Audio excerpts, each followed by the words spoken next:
how the higher education, the future of higher education in the Middle East is connected or is supposed to be connected with the Sustainable Development Goals. I mean, we discussed this in the morning, and I'm very pleased to welcome you to session 3.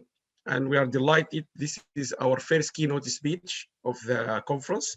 We have 4 keynote talks starting today in this session, and we will continue in the next at 3 o'clock, 3:30, and then tomorrow we have 2 keynote talks plus the plenary sessions. In this session, we are delighted and we are really very grateful for Professor Mark Smith, who is the President and the Vice-Chancellor of the University of Southampton, to joining us. And it's very difficult normally for a Vice-Chancellor to find the time, because I think Vice-Chancellor work 24/7, but we really appreciate that, because we know it for the last 20 years. In our advisory board, we have 3 or 4, I think, Vice-Chancellors, and normally they struggle to find sometimes even to give us advice on what we are doing here. So we really, really appreciate your time.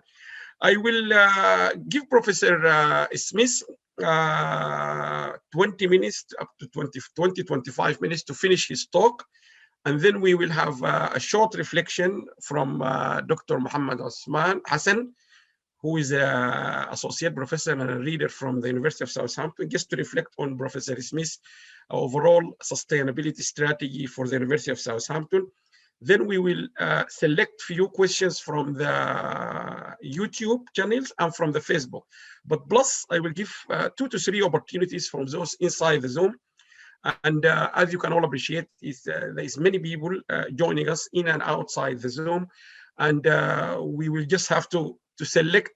We will give priority to few people, because we really need to get people engaged, particularly those from outside the UK. I will introduce Professor Mark. I know that he got a very strong track record of managing higher education.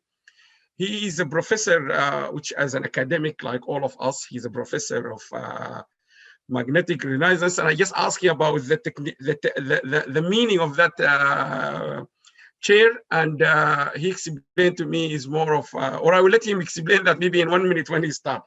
But he took his role as the Vice-Chancellor and the President of the University of Southampton in 2019. Before that, he was the Vice-Chancellor of the University of Lancaster for 8 years. Professor Smith, he sits and part or member of several or many regional and European committees, including parliamentary committees, advising governments, advising higher education, and he has a tremendous track record of national contribution to national reports and advancement in higher education and education in general. He's a fellow of the Institute of Physics, and I think it's a great pleasure. And if you don't mind me, Professor Smith, when I was Googling about what is Professor Smith, I found Professor Smith one of the few, not many, of the United Kingdom Vice-Chancellors whom you can find his salary publicly declared at the university.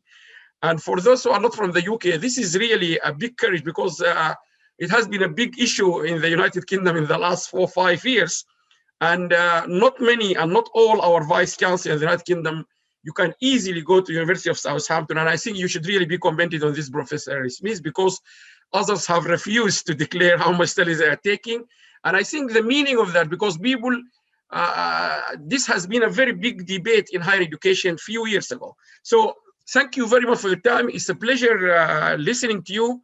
I believe I just need to make sure you are unmuted, and I think you're already having the opportunity to share. So the floor is yours, Professor, and we're looking forward to listening to your extremely valuable talk. He's going to talk to us about sustainability strategy of the University of Southampton. Yes, so the floor is yours, Professor. Yes, so good afternoon, and thank you very much for that very kind introduction, and also thank you very much for the invitation, because it's a great pleasure. I think that being able to speak to colleagues in the MENA region is a great privilege, because it's very clear that higher education is playing a very important role and will play an increasingly important role in the region. I've been very impressed with some of the developments there, and I've been lucky enough to visit several times in the last few years. So it's great pleasure to be here this afternoon. What I'm going to do is I'm going to share my screen in a minute and explain some of our thinking around sustainability. But I'm also going to, at the very end, just say a few words about the impact of COVID on higher education as well, because I guess it's important to be topical as well. So here I go, I'm going to try a go at sharing my screen. And so what I'm going to do is I'm going to give an overview of our new sustainability strategy, and it is new because it's less than 6 months old. And although, like all senior managers across the world in higher education over the last year, COVID-19 has occupied a huge amount of our time. But given how important sustainability is, not only to Southampton as a university, but the higher education sector across the world, this was one of the new pieces of work we took on in parallel with COVID-19 through last summer. So we spent 4 months consulting colleagues and stakeholders, particularly staff and students, because they are absolutely crucial in any institution being able to develop its sustainability strategy. And then we published this after ratification from our governing body in October. So this is a very recent piece of work. And if you want to get more details, you can just go onto our website and it's there free to download. So how have we defined sustainability? We've defined sustainability in that it means that we can function as an organization and function an organization well without compromising the ability of future generations to also meet their needs. In addition to obviously natural resources, which are at the core of sustainability, we also need to take into account social and economic justice as part of any sustainability strategy. And you will well know, as part of this conference, that the UN Sustainable Development Goals have wider societal impacts of any organization as part of the overall description of what sustainability means. And in our strategy, we've tried to reflect this. And I think this is not unique to Southampton. Many universities across the world are doing this, making them speak directly, the strategy speak directly to the UN Sustainability Development Goals has to be the right way of going about this. So what does sustainability mean?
Vision is very clear that by 2030, sustainability has to be embedded in everything the University of Southampton does.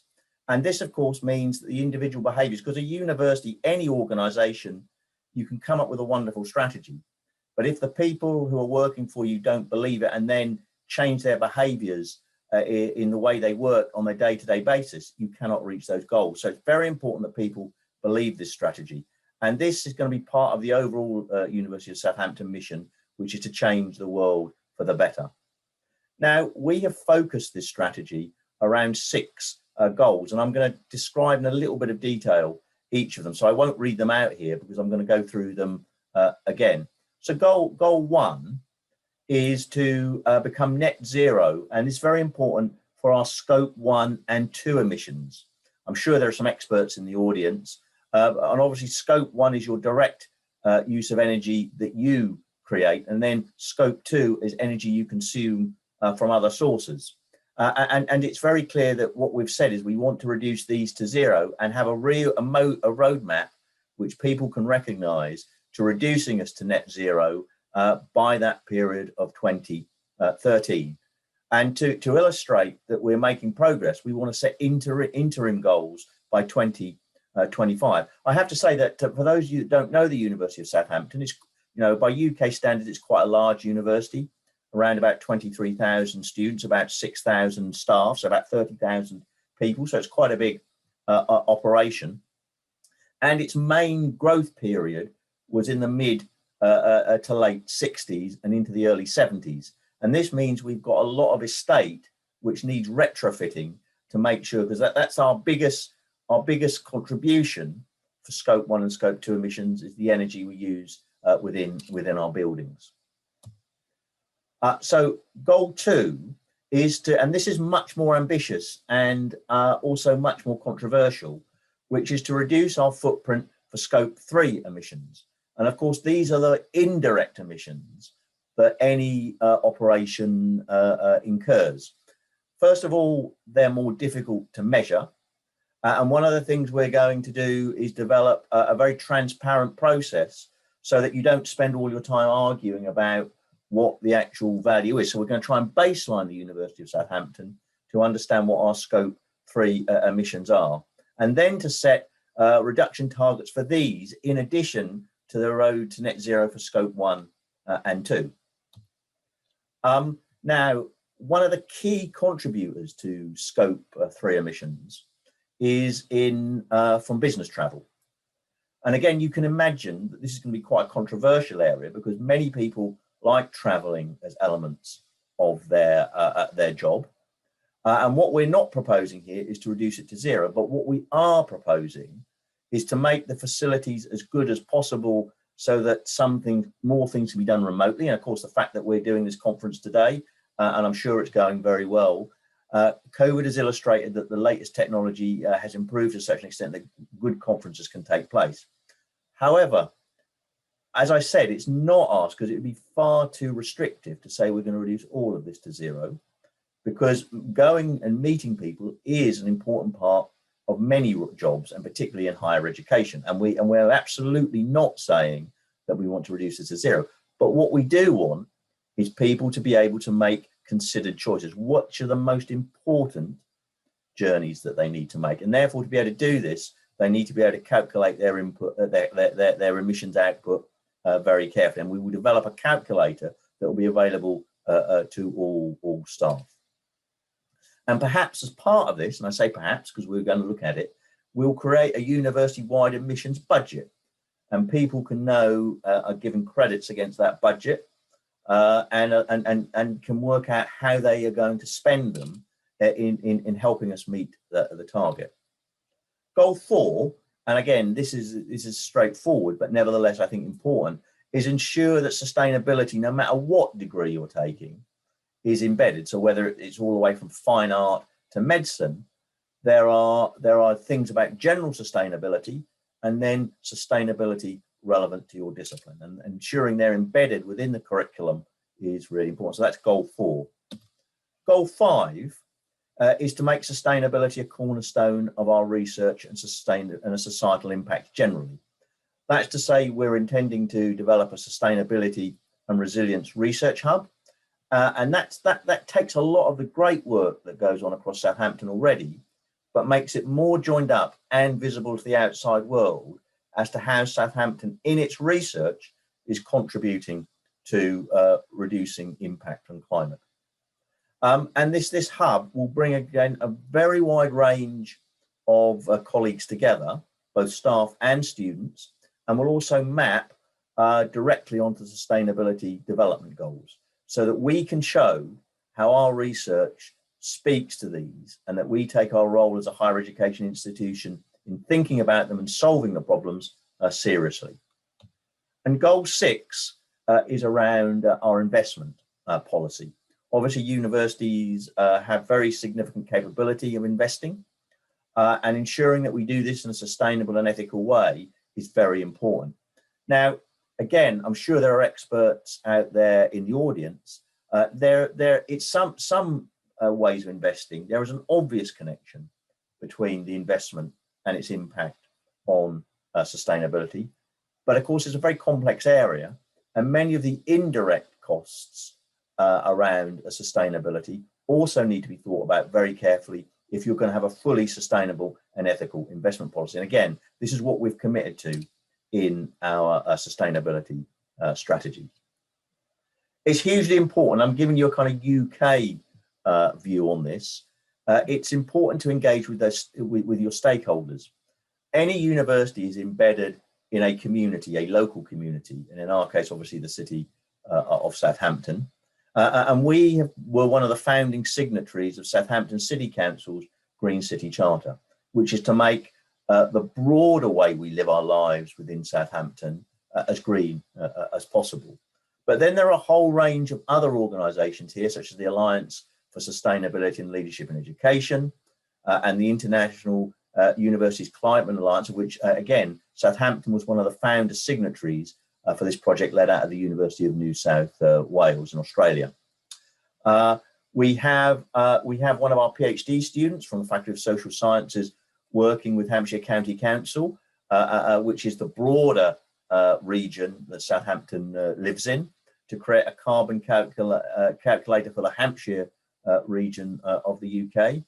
And we are intending to submit on a regular basis now, although it's a bit of work, and I'm sure many colleagues across other universities do this, to the Times Higher Education impact rankings on sustainability. Now, all rankings have shortcomings, but our feeling is if we force ourselves to take part in this, then it will allow us to think on a more regular basis about how we're making progress, because it's important to benchmark yourself against others, even if that benchmark is imperfect, but also to see if you're making progress. And we think by submitting to a regular impact ranking on our sustainability, we will actually help to concentrate our minds. And again, working with our local community to protect and preserve the green space of our local environment, we think is really important.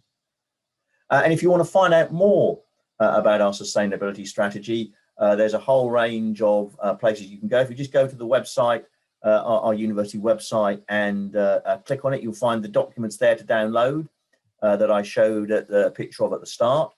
And each of those 6 sustainability goals, the 6 goals that we've set ourselves, there's a video like the one you couldn't hear, and you better hear it if you play it against each of those 6 goals as to how we're intending to tackle each of them. So there's much more information on the website. Now, I said at the start there are 2 things I wanted to do more broadly than sustainability, which is to look at how we've responded to COVID. And I want to talk about 2 things very briefly, because I think the colleagues who have worked on this, it may be of interest to colleagues in other parts of the world. It's also important that I kind of reflect the great things that have happened at Southampton under COVID-19. The first thing is I wanted to point out that it became very clear to me early on that if you're trying to run an institution where COVID is in the environment, then being able to test regularly is important. Now, what colleagues at Southampton did, we developed our own test, which was a saliva test as opposed to the nasal swab testing.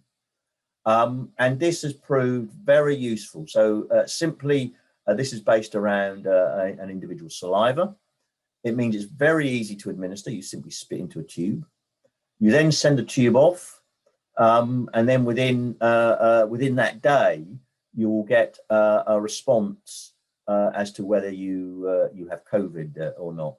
Now, again, I'm sure you don't know the details of what's happened in the UK. We came back during the autumn term, that's to say October to Christmas, where we were allowed to run a blended learning. So all our students came back and were allowed to take some of their classes in person and some of their classes online. We've obviously gone back into full lockdown since Christmas. But when we were having that mixed environment, it was very important to be able to test people regularly because of the asymptomatic carriers there are in the community. And we were offering our students and our staff who were needing to come onto campus weekly tests. And that proved very helpful at keeping the infection rate down, because obviously as soon as we thought we could detect someone that had it, we could ask them to stay at home. And this is something that is now being scaled up to run across the whole of the Hampshire region, because the testing, and I need to stress, these tests were invented in Southampton, and I'm very proud of the colleagues who worked and delivered on this. And more broadly, I've mentioned, so here are 4 projects that came out of Southampton from the middle of the year to the end of the calendar year. I've already talked about the saliva test, which was very, very important in allowing us to operate. And we have quite a large medical school, and there were other drugs that came, and we were also part of the Oxford testing program as well, which is not on here. But we also, from one of our spin-out companies, Sonarigen, we developed an inhaled antiviral that proved effective at reducing the impact of COVID on people. We also, and the other thing, if you don't know Southampton, we have very strong engineering. We're quite a big engineering university in the UK. And 2 engineering-based projects. One is the drone delivery of medical supplies, particularly to the Isle of Wight, which again was based around new technology developed at the university. And another one was a completely new, and you see some pictures of it there, a new respirator, which has now been deployed across hospitals around the Southampton area, called Perso. And again, this has won several awards for innovation in engineering design. So I think that although COVID has been terrible for all of us, it certainly has brought out the best and shown why research-intensive universities have a crucial role to play, no matter where they are in the world, in the wider society. Anyway, I've talked about our sustainability strategy, which I hope was interesting. I've talked about some broader things under COVID, which I also hope were interesting. And again, thank you very much for your attention this afternoon, and I'm very happy to answer any questions people have. Professor, thank you very, very much. Very exciting, very interesting. And as I expected, there's many questions coming. So I'm trying to manage this. So Dr. Muhammad, if you allow me to maybe ask quick questions, I will pick some feedback, and then I will come back maybe to you to conclude. Muhammad, is that okay, Dr. Muhammad? Yeah, that's fine, no problem. Okay. Professor, question number 1, if I can just fire away one by one quickly. Fire away. Yeah. If the government, so I would assume you're referring to the UK, the person who is asking the question. If the government is asking all universities in the UK to develop sustainability strategy like Southampton, or is it just part of your university being good to the cause? So the question, I think, is this is a government-driven strategy for you as a Vice-Chancellor to do, or is it the university itself is taking their responsibility? I think there's 2 parts to that answer. There's no formal responsibility placed on us by the government to create such a strategy, so it's not a mandated thing.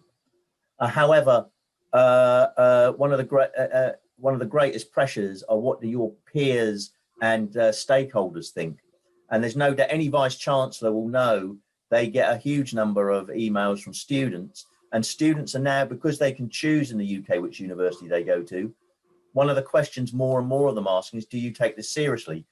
And of course, as that's our major income stream, we want to show our key stakeholders, our prospective students, that we do take this seriously. So that's a much stronger driver than the government telling us. Okay. I think when I was talking to someone from the government in Saudi Arabia, interestingly, when he was talking about joint ventures, so he mentioned Southampton, and he didn't know about you will be talking in the conference. And I said to him, why? And I think the reputation of Southampton is quite global now. People now learn about Southampton, particularly engineering, as you mentioned. But there's another question coming to do with the sustainability. Interestingly, the COVID also generated lots of questions, but the sustainability is another question. Are you happy to help universities outside the UK designing their own sustainability strategy? Do you have any ambitions to be engaged in international collaboration, helping universities, say in the Middle East or Africa, to design their own sustainability strategy? Of course, and I've always thought that the great thing about the higher education sector globally is it's quite well connected. I'd say 2 things. It's important to understand the local context of the sustainability developments. And one thing as a university like Southampton, we mustn't pretend we know what that local context is. But in terms of expertise, we're very happy if people wanted to contact us and work in partnership. And in fact, in my previous role at the University of Lancaster, we were very much saw development, particularly via joint projects, as the best way of developing local sustainability projects. If you drive it off the back of research, that's often a very good way. So the answer to your question is very happy to actively work in partnership. There's nothing secret. No, that's fine. I think it's more of international collaboration, and that's part of what we do. We will connect them if they approach us. We will get them to you. One question about COVID. Interestingly, it's trigger questions. Is this saliva test? I don't know what the meaning by officially approved by the government. Is it? I think the meaning is it approved by NHS or something, so people can. No. So that's a very good. Yes. Yeah, it's a very good question. So it's the way we developed it was in partnership with the government, because we didn't want to develop something that was, so the government sponsored us to look at, because what they wanted to look at was the effectiveness of different tests relative to one another. So if you test positive with ours, then you're to go into the official statistics, you then have to do a second test. But they are perfectly, one of the things the study has now shown is that it is as reliable as the standard UK test, and therefore it's being scaled up so that it becomes part of the UK's overall response. Excellent, excellent. Now, because of the time, I'm going to see to weigh out the things. Professor Abdullah is an expert from Saudi Arabia. Do you like to comment? He's going to make a presentation shortly after you in the next session about sustainability strategy in Al Qasim University in Saudi Arabia. But he himself, Professor Abdullah, do you want to give you a few minutes to reflect on this? I'm happy to give you the first chance. Thank you, Prof. Alam.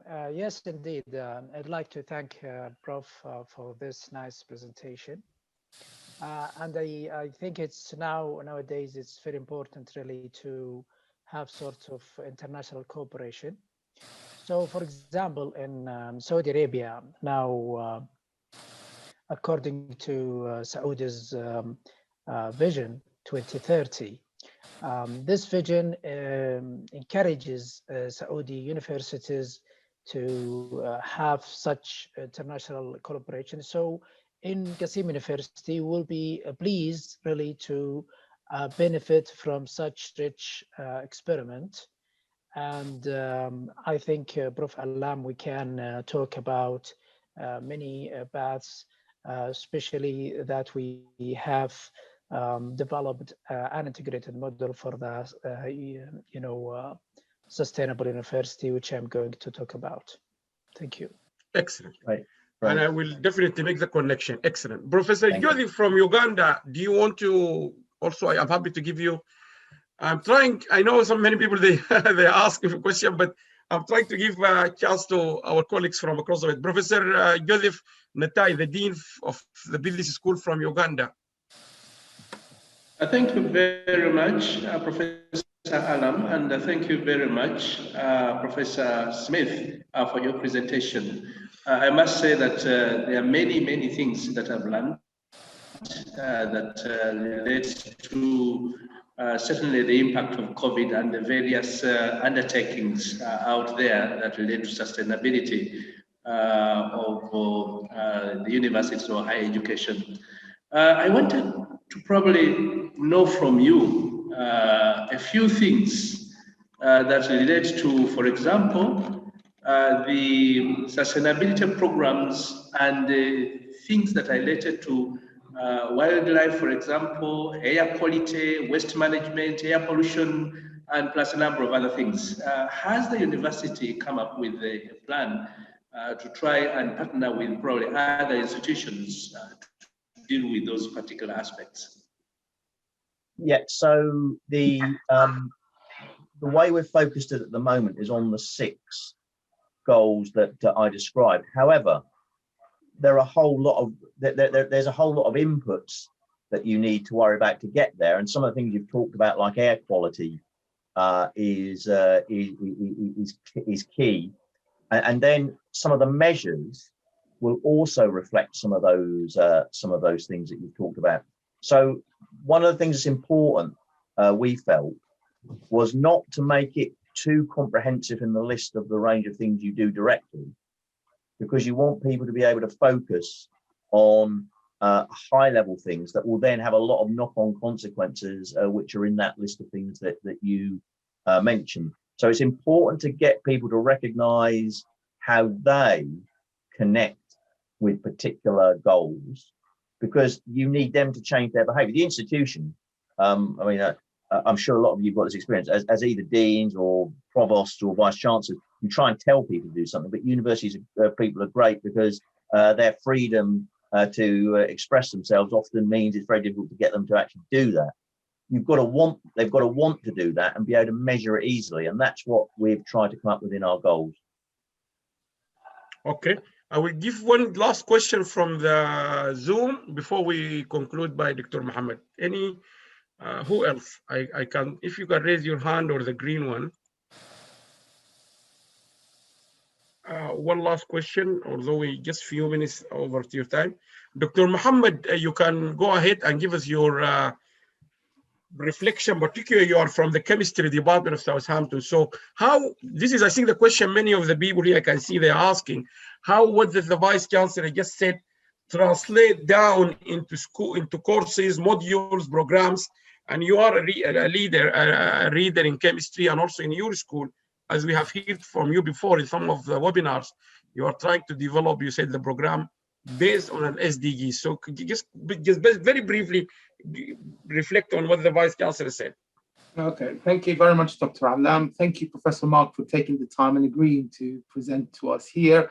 The university strategy, from my point of view, because I've only joined the university in January 2020, and my main functionality in joining the university was to lead and design chemical engineering programs, go through validation, go through accreditation. We have new lab facilities, new intake of students and MSCs. And chemical engineering is at the heart of sustainability, because we deal with anything from transformation of raw materials all the way to the waste management, generating products useful to society, maintaining economic integrity. So when Professor Mark alluded to the 17 Millennium Goals, the way we looked at it in chemical engineering, when I came specifically to design the sustainable chemical engineering and advanced chemical engineering courses, is to break them down into 3 layers. We had the layer of economy at the heart of everything. And then in a wider scope, there was the societal sphere, where the economy feeds into society, but society drives the economy at the same time. And both of them sit within a wider sphere, which is the economic element, the biospheres, where the engagement with the emissions, engagement with the plants, the water, the energy resources comes into it. You will see this later on in my presentation, because that's all what I'm trying to do is interpret the 6 general goals into an operational mentality here.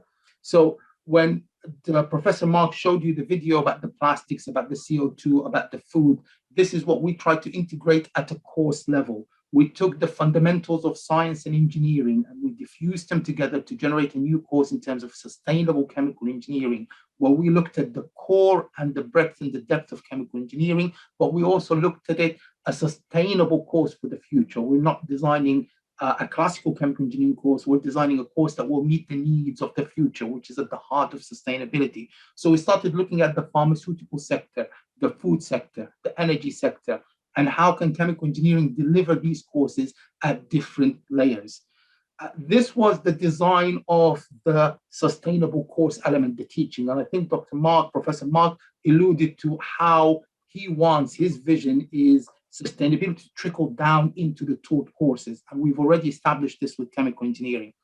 Second of all, we moved a step further because chemical engineering is a £12 million investment by Southampton into the future of sustainability and into the excellence of engineering that we have here. So this £12 million investment became a new building in Building 30 and Building 27 being refurbished. And estate is at the heart of that. Project management is at the heart of that. The architects are at the heart of that. Well, we are looking at how we use the energy, how we use the water, the space envelopes, even with the COVID impact, we still tried to design the systems to meet the requirements of COVID. In one of my chemical engineering labs, we took the social distancing at the heart of designing the lab space, so it encompasses less students, more facilities, and applying better. We also took the sustainability, which Dr. Mark alluded to, in the 6 values that the university are trying to uphold to, and we applied them towards our procurement process. We're developing, obviously, new labs to meet the new challenges for the future, and all the equipment that we're ordering, when we wrote the specifications to put the tender out for different companies to compete for these equipment, we made sure environment and sustainability is mentioned there. So every company had to list their environmental policies, their sustainability policies. How does the equipment meet our energy visions and our water consumption, our waste management? Not for today, but for the long term, because these equipment are going to be used for the next 25 to 30 years, the duration of the course, if not longer. So we took the vision and the strategy, and what we've done is translated it into an operational manner at chemical engineering level. And later on, when I give my presentation, you will see it. It's done over 20 slides where I put the 17 goals with Millennium, and then we go through the course, the operations, the design, all the elements within the course, and how we layered sustainability throughout the system to meet the different goals, from the economic as the heart circle, beyond its society, beyond the biosphere, and we took number 17 as the integration throughout it, which is number 17 is the networking. And that's okay, Dr. Mohammed, I'm sure we will listen to this, but as your Vice-Chancellor said, there is no secret. You're happy to share with everyone, right? I'm happy. I'm going to discuss this in much detail. This is the question all universities, they want to develop modules and programs, really list it with that. Thank you very much. Let me just ask you the last question, Professor Mark. And I think I have read before I asked you this question, I was reading last week, and I have seen a statement from something called Bradford Recovery Council or Committee, I can't remember, including the Vice-Chancellor of Bradford. He's saying what we have seen in the last 2 years, or 1.5 years, the abnormal is going to be the normal, he said. For Nazar, if we really need to recover, we need to treat what we are doing now as a normal now. So what is your vision for post-COVID? Assuming our Prime Minister said by December, we will have to live with the COVID as a like influenza, whatever it is. So what is your vision for higher education post-COVID? Yeah, well, I don't know whether I'm going to answer the whole question for the whole of higher education post-COVID, but what do you see? What do you envisage? No. I'm happy to talk about 2 particular aspects, which I think will happen. One is that we've definitely seen the importance of having high quality digital infrastructure, meaning that I think the investment strategy of universities between physical buildings and digital infrastructure will shift very markedly post-COVID. I think, you know, the amount of the ratio of the money between those 2 headings will change very markedly. And we're trying to work out what we think the right balance is, and the right balance wasn't what it was before. And there's one aspect of that. What COVID has shown us is that not only is there financial poverty and financial disparity between students, there is often digital disparity between students, and leveling the playing field on a digital sense is going to be more and more important for universities to make sure that their students, no matter what their background, can take part. The other point, so that's point 1, the digital content and provision needs to change. The second thing is, I think the way that people expect to work will have changed. Commuting in 5 days a week to sit in an office with other people, I think people will have an expectation that they will not commute every day. They will be able to, if their job allows, to spend more time doing their job but from home. And therefore university, or any business actually, but universities we're talking about here, will need to be able on an individual basis to have much more individualized work patterns for colleagues, depending on their circumstances and type of job, rather than saying you come 5 days a week to the university. So I think that will change. Thank you very much, Professor. And I sincerely apologize to all of those. So I know there's many questions, but I really the time. Can you all join me in thanking Professor Mark Smith for giving us this? Thank you very much, Professor. I really very enlightened.